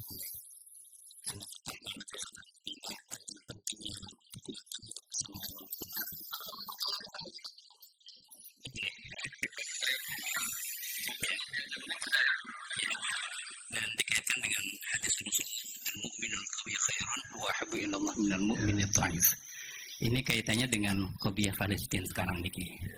Di mana sudah setahun lebih ini kan tertindas dan ada wacana untuk kemerdekaan Palestina ya, tapi dengan beberapa syarat ya, di mana sana ada 2 faksi, ada faksi Fatah yang lebih memilih jalur diplomasi dengan Israel dan juga Hamas yang lebih memilih untuk mukawamah ya. Nah, selama ini perundungan ini masih alot gitu, dan apakah yang dipilih oleh Hamas untuk terus melakukan perjuangan hingga mendapatkan kemerdekaan ini sebagai sebuah cerminan dari al-mu'min al-qawi, atau justru cara Fatah yang ingin melakukan menghasilkan perdamaian ini melalui jalur diplomasi. Yang kedua terkait dengan masalah fikih. Dari apa yang panjenengan sampaikan tadi panjang lebar, saya menjadi teringat dengan sosok ya Kiai Harismatik ya, Kiai Haji Ahmad Sahal Mahfudz. Beliau dikenal dengan fikih sosialnya. Dan tadi kalau berbicara tentang asbab nuzul mengenai surah Mujadilah itu kan menarik sekali ya. Jadi ada semacam perubahan ya hukum ya, yang dari awalnya itu tidak boleh menjadi boleh ya. Nah, kalau kita kaitkan dengan fenomena sekarang ini, kita juga mengenal ada yang disebut dengan fikih progresif ya. Jadi apakah memungkinkan ya dengan kondisi real di masyarakat sekarang ini, ketetapan hukum itu yang sudah ditetapkan dalam Al-Quran bisa berubah ya secara hukum dengan menyesuaikan kondisi di masyarakat? Bukankah tadi dari asbabun nuzul ini ya kemudian ditetapkan dan itu menjadi syariah? Nah, apakah syariah itu sesuatu yang tetap atau memungkinkan untuk bisa berubah dari yang halal menjadi haram ya, misalkan dari yang makruh menjadi dan sebagainya? Bisa jadi mahasiswa. Gak mau kalau contohnya. Ya, matur suwun Gus. 2 pertanyaan Gus. Ya. Yang kedua monggo Gus Torik biar berurutan. Assalamualaikum warahmatullahi wabarakatuh. Ini namanya siapa tadi? Pak Afif. Afifullah. Mohon izin Kiai mau bertanya. Awalnya banyak pertanyaan tapi takut dianggap korupsi jadi satu mawon insyaallah. Jelas korupsi itu Bang. Karena Universitas Islam Malang itu ada Islamnya, maka biasanya ngomongnya sama rektor. ada banyak sekali kajian-kajian fikih di dalamnya. Dan dalam kajian fikih kami itu ada kajian fikih as'ilah farodiyah. Jadi segala macam persoalan yang diawali dengan huruf lau, andai gini gitu. Teringat tadi ada kisahnya Handolah, kemudian ada yang ini jima dan lain sebagainya. Ada satu soal farodi yang mungkin niki kami butuh pencerahan dari Bapak Kiai. Itu pengkhayalan kamu. Mboten. Jadi Kanjeng Nabi niku dawuh wa fi bud'i ahadikum shadaqah. Jadi kalau mau sedekah itu enggak harus pakai uang, bahkan memberi nafkah batin kepada istri itu juga termasuk ibadah sedekah, ngoten. Istrinya mau ya. Oke. Nah, ada soal farodhi niku ngeten. Itu kan ngasih nafkah batin ke istri kan ibadah. Kemudian mendengarkan rekaman. Kalau istrinya nolak berarti nolak ibadah itu maksudnya. Mboten. Kalau farodinya ngenten Yai. Ngasih ibadah, ngasih nafkah batin kepada istri itu ibadah. Nah, kemudian mendengarkan murotal kaset itu juga ibadah. Kalau saya memberikan nafkah batin sambil mendengarkan murotal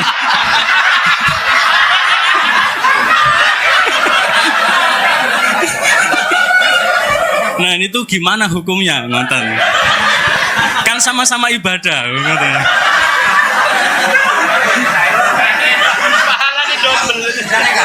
Turun, sampun.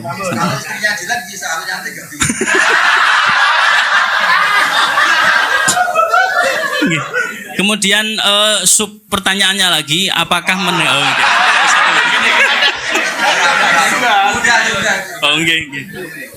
jadi murotal tadi apakah wajib kita mendengarkannya, ngoten? Karena rekaman nggih. Nggih. Baik, yang terakhir, perkenalkan nama saya Afifuddin dari Fakultas Ilmu Administrasi. Namanya siapa? Afifuddin. Beda dengan ini, Afif. Ya, Afifullah. Kali ini muannas, yang saya mudzakkar. Baik, saya tidak keluar dari konteks dan saya tidak korupsi. Saya hanya satu ucapan saya di dalam hadis Sahih Muslim, al mukminu al qawiyyu khairun wa habbu ilallah minal mu'minu adh-dhaifi. Yang jadi pertanyaan saya adalah bagaimana apabila ada orang kuat punya kemampuan tetapi lebih memilih uzlah, seperti yang dilaksanakan oleh Imam Ghazali ketika menjadi rektor di kampus An-Nizamiyah. Kemudian beliau menemukan segala sesuatu yang mengatakan bahwa saya harus lebih uzlah.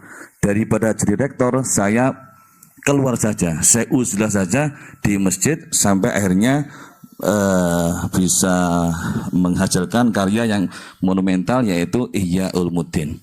Jadi mohon arahan dari Gus Pak lebih.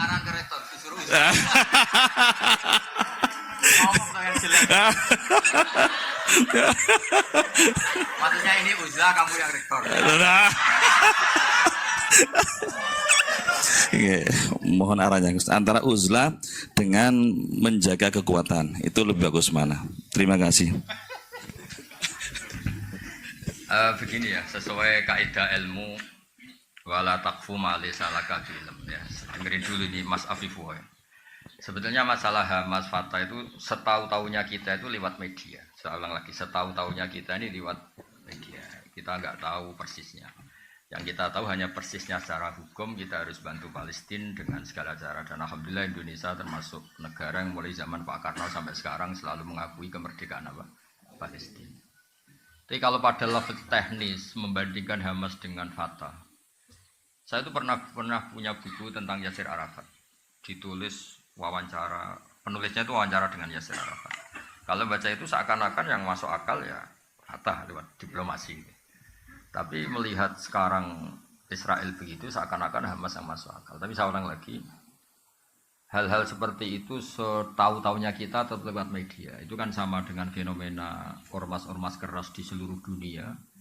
Kadang-kadang nyun sewu ada penumpang gelapnya yang sedang nggak suka pejabat yang sedang jabat.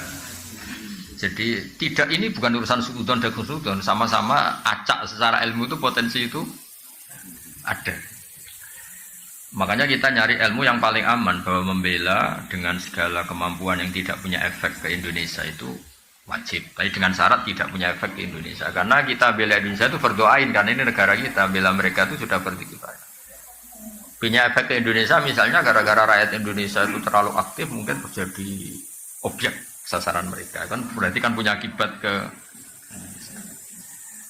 Terus Kowi itu bisa Kowi visioner ya. Saya beri contoh, dan ini pasti benar. Bukan karena saya ngomong, tapi ini karena hadis sahih. Kowi itu bisa cara visioner, apalagi ini lembaga kampus, lembaga akademik. Sulhul Hudaybiyah itu semua perjanjiannya itu merugikan umat Islam. Semuanya. Sampai saking secara fikih itu pasti salah. Saya ulang lagi, secara fikih itu pasti salah. Bukan mungkin salah, tapi pasti salah. Secara fikih lah. Itu sampai Umar tuh tanyanya Nabi itu dari awal tuh. Alastabi Rasulillah, apa engkau masih Rasulullah? Karena kok semua perjanjian yang merugikan umat Islam kau iakan? Apakah engkau masih Rasulullah? Dan Nabi itu tenang. Ya, saya masih Rasulullah. Nabi ya santai, tidak marah. Tapi kenapa engkau beri kehinaan ke kita? dan engkau memberi kehormatan pada orang kafir. Jawabnya Nabi, ana Rasulullah wala yudai adillahu abadan. Saya ini tetap Rasulullah. Itu diantara perjanjian gini, kalau orang Islam masuk kafir itu suruh biarin karena kembali ke habitat. Karena Islam itu asal usulnya kafir, sehingga kalau masuk kafir disuruh biarin. Kalau kafir ke Islam harus dikembalikan karena ini bid'ah. Loh betul. Abu Jahal kalau ngistilahkan Islam itu ila dinin mubtada'in, agama yang apa? Bid'ah. Semua itu merugikan umat Islam. Terus Nabi hanya minta, sudah turutin semua. Terus kamu minta apa Muhammad? Dari pihak kafir namanya Suhail bin Amr. Saya minta ruang diskusi tentang Islam dan kafir itu dibuka seluas-luasnya. Dan tidak ada halangan, diskusi terbuka. Oh enggak masalah Muhammad, diskusi saja. Itu perjanjiannya 10 tahun, hudnah itu genjatan senjata. Ini ketok, Kowi itu bisa visioner. Ternyata apa? Setelah diskusi terbuka, gimana? Tuhan satu sama banyak itu rasional mana? Ya rasional satu, masa Tuhan dengan Lata Uzza rasional? Ya rasional Allah. Lata Uzza kok Tuhan gimana? Dia hanya batu ini. Kalau Abu Jahal sama Muhammad ya bener, Muhammad Abu Jahal ora tahu bener. Walhasil semua diskusi itu akhirnya mereka menyimpulkan dari diri mereka sendiri kalau mereka itu alal batin. Gak sampai 2 tahun mayoritas orang Mekah itu menyatakan Islam. Itu kata sarah-sarah hadis Nabi itu cara sekarang menyelipkan satu hal yang nanti positif selamanya. Mergo Nabi pede. Kalau diskusi itu terbuka, pasti orang tahu mana yang hak, mana yang batil. Ya sama, ada orang yang mengusulkan kalau Palestina itu masuk komunitas internasional dengan cara diplomatik. Sekarang misalnya Perancis sedang ngakui. Dunia itu pasti menolak kebiadaban. Soal waktunya terserah Allah, tapi tetap trennya itu menolak kebiadaban. Jadi itu pentingnya Kowi secara visioner. Kayak tadi yang saya utarakan tadi. Saya ini manusia, saya tentu punya nafsu, punya selera, punya keinginan. Tapi sudah saya hitung. Kalau saya misalnya mau jadi dokter honoris causa atau mau jadi rektor misalnya, itu kan orang masa tanya pakai seruwet itu. Tapi kalau ada yang kultural kan kayak jenengan gini, cucu pengen ngaji di saya, terus ngaji itu aja. Coba kalau ngaji di rektor, cari itu dosen yang ahli itu. Yang bagian itu, ayo wajar. Enaknya jadi rektor kan, kalahnya sama ketua yayasan. Coba kalau Islam gitu mau dikemanakan ya? Tapi ya kita butuh. Karena yang jadi menteri tentu yang punya gelar, yang jadi Kowi itu bisa Kowi secara apa? Bisa. Terus contoh menaik di Uni Soviet, Mas Afifwa. Saya punya teman banyak yang kerja di sana. Saya kan karena kerja di Jogja punya teman yang kerja di Jerman di mana-mana. Itu cerita. Ketika Uni Soviet runtuh, yang peristiwa Glasnost itu kenapa Ceknya tetap Islam, Uzbekistan tetap Islam. Saya juga pernah ketemu orang Uzbek di Malaysia. Di Malaysia apa di Korea itu ketemu ulama Uzbek. Itu cerita. Mereka tuh punya ruang-ruang di bawah tanah untuk ngajari anak-anaknya tauhid. Sehingga ketika secara lahir itu komunis ateis, sebenarnya mereka itu punya tauhid. Maka ketika keluar dari Uni Soviet, itu tauhid gak pernah hilang. Jadi barokahnya kayak Madin. Jadi terus mereka milih jadi tetap negara Islam. Uzbek, Ceknya. Artinya apa? Ketika secara lahir mereka terkooptasi oleh paham ateisme, paham komunisme, mereka ternyata di keluarganya tetap menanamkan apa? Tauhid. Makanya ketika tauhid ini nggak pernah hilang, terus negara merdeka ya langsung tetap jadi negara komunitas Muslim. Maka di antara visi Quran itu tentang kalimat tauhid itu begini: wa ja'alaha kalimatam baqiyatan fi aqibi. Kemudian Ibrahim menjadikan kalimat tauhid sebagai kalimat yang abadi di anak turunnya. Kenapa kata fi aqibi, bukan kampus, bukan pondok? Karena orang itu pasti ingin yang penting selamat tuh anaknya dulu. Makanya sebelum ke Unisma anak ini sudah muslim, sebelum mondok juga sudah. Ini pasti jasanya orang tua. Itu juga Kowi, maksudnya apa? Jadi itu juga visi yang, jadi Kowi itu tidak harus, ya jadi Kowi itu bisa. Ya kayak orang dosen-dosen ini kan kalau di rumah tidak Kowi, tapi setidaknya berangkat sepatunan, dasinan, paling enggak kan kelihatan enggak nganggur itu. Ternyata apa? Di rumah disuruh istri, di kampus disuruh rektor. Itu kowinya di mana kan tidak ada. Enggak ada. Iya. Kowinya ya tadi dilihat tetangga, wah keren dosen itu. Lah akibat dari nasibnya gitu, yang penting dasinya ditata rapi, sepatunya ditata, itu satu-satunya harga dirinya ya itu. Ya itu juga kowi gitu loh. Kan lumayan ada tahapan hidup gak dianggap pengang. Jangan tanya penghasilan, yang penting gak nganggur dulu tanya. Lu tahu ada orang sering marah sama istrinya sampai mempertimbangkan mau dicerai. Itu gak cerainya karena tanya saya, Gus, istri saya kebangetan pas saya cerai. Status kamu punya istri sudah keren karena tidak jomblo. Kalau kamu ceraikan tidak keren, jenenge duduk. Yo, tangan-tangan tetap untung. Tangan-tangan punya istri tetap untung. Karena di duduk ya ora kepenak kata saya. Ya kecuali istri kamu yang menceraikan lewat Rafa, gimana lagi gitu. Terus tadi yang dari jenengan tanya apa tadi? Murotal itu. Kalau ngawur terus dikira-kira. Maksud saya gini, ngawur, tanyakan pakar psikologi. Memangnya mungkin orang sengawur kamu nikmati istri kemudian iya, makanya saya tadi bilang kalau istri kamu cantik itu mungkin pertanyaan itu tidak muncul.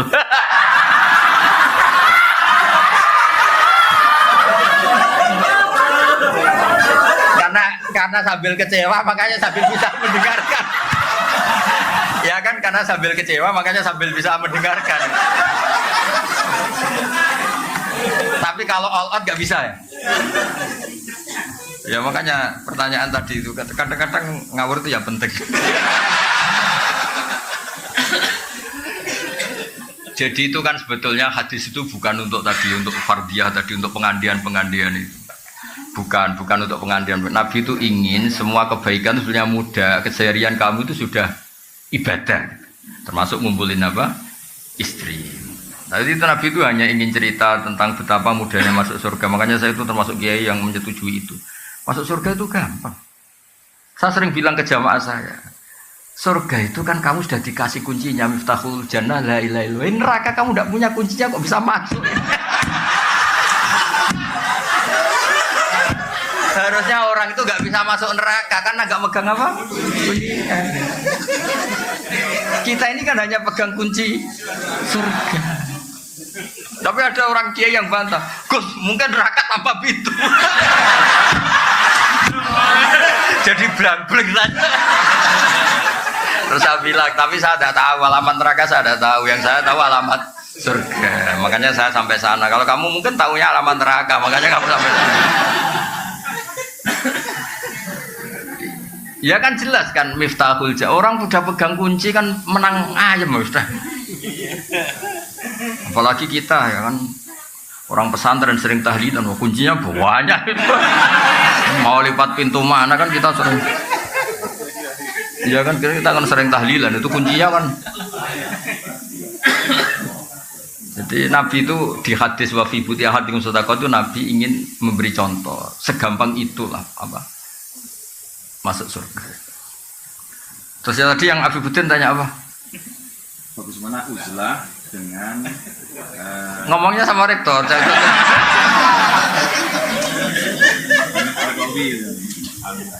Saya termasuk yang sudah uzlah, tapi tadi karena tetap punya kesadaran kitmanul ilmi itu dosa dan tabligh itu wajib. Makanya tak genti, saya ngaji Rebo itu ya kayak saya nemuin jenengan. Saya sering cerita ke anak-anak saya uzlah itu enggak kena hisab Allah, karena praktiknya saya kalau urusan ilmu itu saya nerima tamu tapi hanya urusan ilmu. Kalau tamu-tamu apalagi adat NU itu kadang kan kacau. Maksudnya kacau gini, kiainya itu istrinya satu, kadang tanya, Gus, doain saya istri 4 tuh rukun semua. Aduh. Terus ada kiainya tuh karuan miskin, nggak punya pom. Saya sering punya tamu, Gus saya ini punya pom 2, doain laku semua. Itu kan bikin kiainya ngetes, kiainya saya nggak punya pom. Saya itu termasuk kenapa gak terima tamu itu dosanya tamu-tamu yang ngawur-ngawur itu termasuk.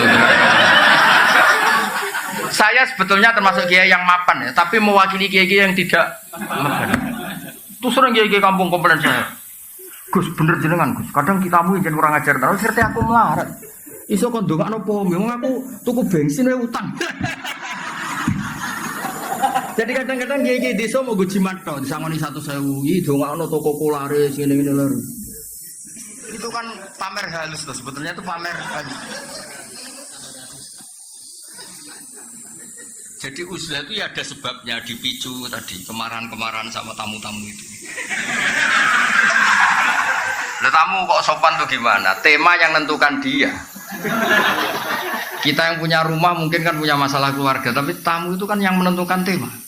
Iya saya mau nikah lagi, doain 2 istri saya rukun. Begini ini kan yang ngenes. Kadang istri satu saja mendekati cerai kok ada orang. Itu kenapa? Oh iya kan ngawur betul itu tamunya itu. Jadi saman kan gak rasanya jadi kiai itu kalau tamu itu macam-macam.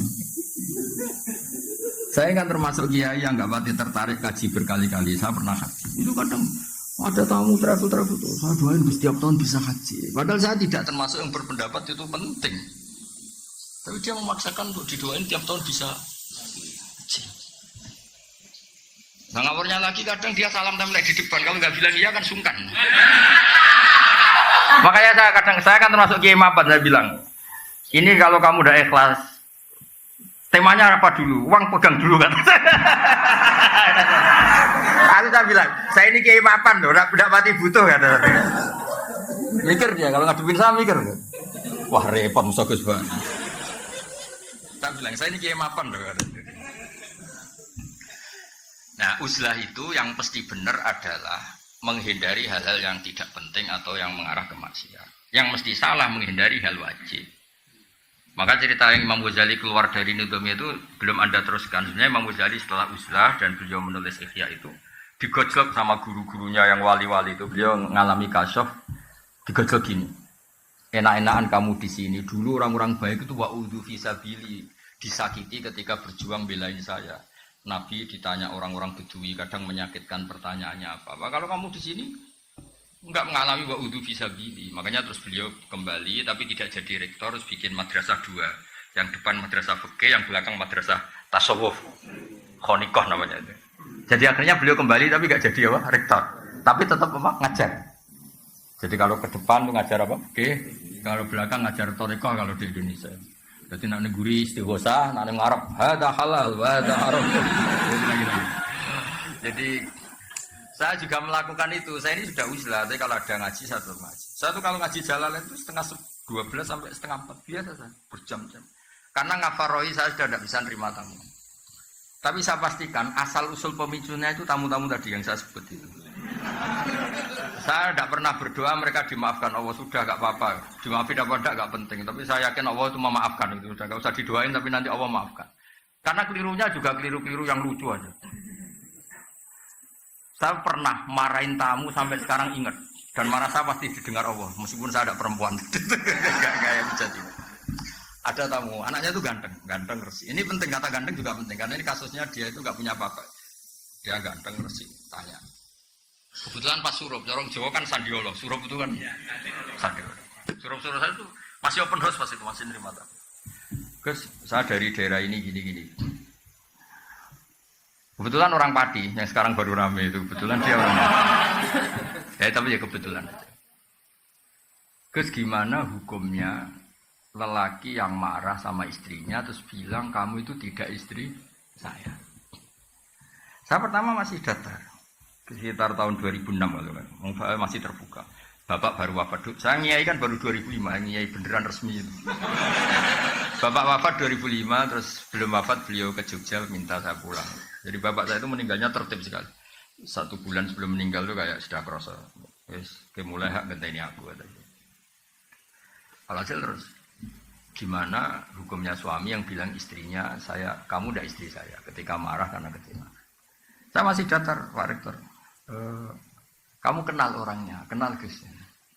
Coba telepon, saya mau tanya. Enggak usah Gus. Loh enggak, saya mau tanya. Enggak usah Gus, mulai ada. Wah saya marah terus.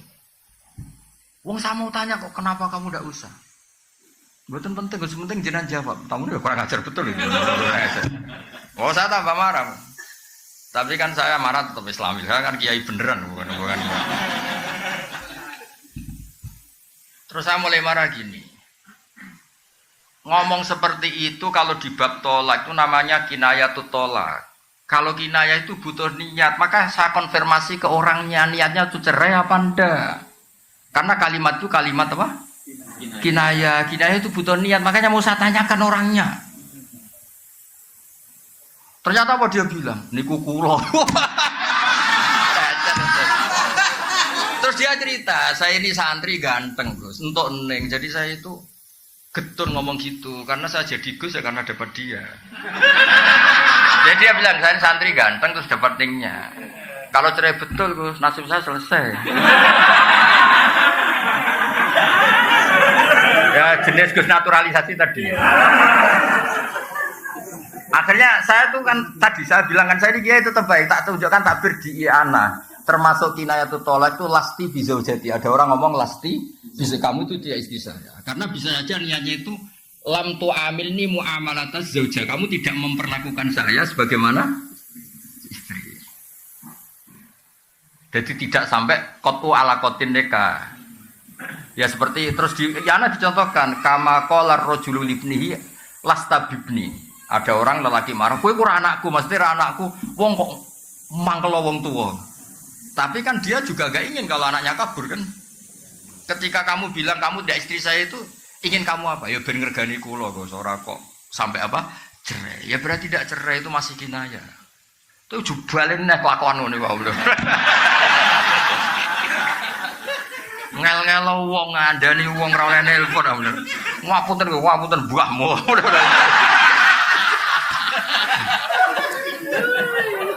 Sampai situ masih baik. Coba orangnya telepon, mau saya tanya. Karena ini urusan kinayah kan tahtaju ilan niyah.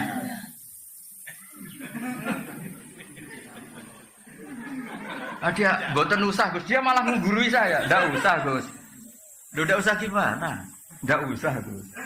Saya akhirnya nerangkan lafadz itu kinayah. Jadi saya butuh konfirmasi niatnya gimana. Telah tidak ngaku niku kula. Andai kan sudah peristiwa rame ini di TV, dasar wong padi gitu. Untung belum rame yang sekarang itu. Wah, akhirnya ya terus ada adzan maghrib, udah pulang-pulang, takok wae suruh ribet teman. Jadi maksud saya tadi ya, saya mohon yang di Sulisma yang nekuni fikih itu kalau perlu gajinya dinaikkan Pak Rektor yang lebih. Karena sudah pakai nama I itu loh, Pak. Ya kan sudah pakai nama apa? Islam. Itu kan kasihan I-nya kalau. Terus saya mohon tema yang diangkat yang sering itu yang berdoa ini kayak tadi sahnya tolak tidak, karena ini penting. Kadang-kadang karena kampus itu urusan kampus besar, terus temanya itu global, di dalamnya enggak. Kadang-kadang kan ya tadi gimana fenomena Wahabi, Salafi, Syiah itu berapa kelompoknya. Dia ngerti Syiah itu organnya gini-gini, terus Wahabi gini. Di kampungnya dia gak siapa. Tahlil RT aja gak laku dia. Itu akhirnya dia tidak punya kemampuan dakwah sebenarnya, tidak bilisani kaum ini. Makanya saya di mana-mana tetap berpakaian gini supaya menunjukkan bahwa Nabi dulu itu ngakui pakaian-pakaian setempat. Dulu sahabat yang dari Habsyi, ya dari kayak Bilal itu kan dari Habasyah, saya tetap gaya apa? Habasyah yang apa? Makanya wa ma arsalna mir rasulin illa bilisani apa? Kaum. Sehingga kadang-kadang Nabi itu pakai bahasa yang ke Jawa itu tidak siap. Misalnya Nabi kalau ngandani orang nyun sewu kadang bilang wailak wailak. Di bahasa Arab itu biasa. Tapi ke Jawa nak mana ini kan bingung. Nabi itu orangnya sopan kok bilang wailak wailak. Itu kultur. Kultur itu gak bisa diterjemahkan itu sopan apa gak sopan kultur. Kayak orang Jawa Timur kalau orang Jogja bilang saya itu gak siap. Itu Gus ketemu orang Jawa Timur. Masa ketemu kanjeng loh, kon jauh urip toh. Itu coba kalau bayangkan kalau ada itu orang Jogja kan aneh betul bahasa itu. Saya itu kan lama kerja di Jogja. Saya punya teman di kantor itu rata-rata orang Jogja, ada orang Jawa Timur. Wah, itu mesti gak sambung. Lho bojomu cek iki orang mbok ijo lho. Itu di Jawa Timur enggak tersinggung ya? Iya. Biasa kan lagi. Dia pertombokan iya. Ya di Arab ya sama kira-kira bayangkan gitu. Wailak wailak itu nggak perlu diartikan sopan tidak sopan. Loh, Nabi itu pernah ya bilang gini, bukankah orang masuk neraka itu karena lisannya? Itu orang Arab protes. Masa Nabi karena omongan saja kok masuk apa? Zaman itu awal-awal Islam. Nabi ngendikan apa? Sakilat ka umuk. Cek siale mbok mudi anak kowe ora pahaman. Jelas di semua itu kalimatnya Nabi sakilat ka umuk. Cek siale mbok mudi anak kowe gak pahaman. Tapi tadi yang kultur itu kata ulama-ulama nggak usah dianalisis ini sopan apa tidak sopan karena kultur tertentu begitu. Apa mana jenenge wong belah orang-orang laut itu kadang misal itu kayak salam mana. Ya, kalau orang Jawa Timur paham sekali guys. Ya. Ini kan pura-pura khusyuk semua. Ya kan biasa kan. Betul. Apalagi Surabaya. Loh kadang. Iya mau sok misal kancane kayak salam.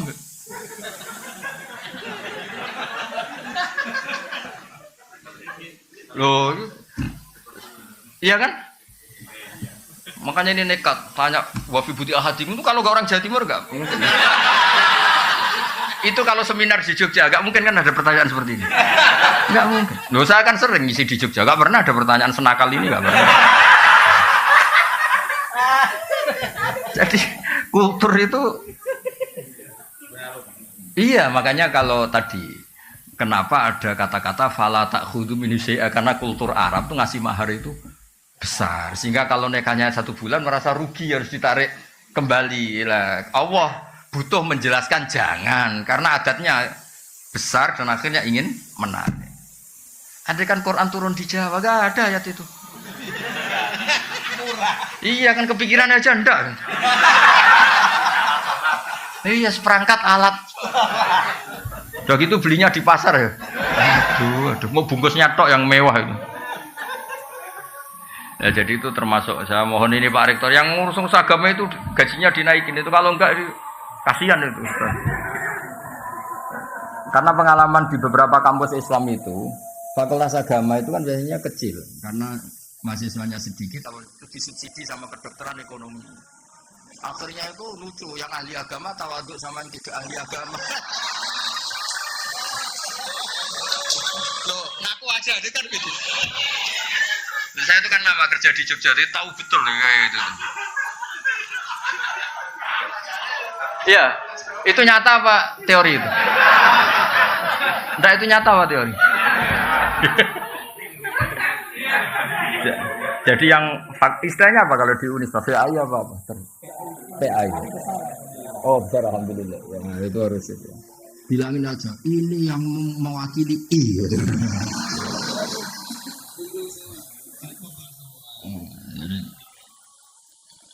Harus serius itu sangat. Ya, ngoten mugi-mugi barokah. Assalamualaikum warahmatullahi wabarakatuh.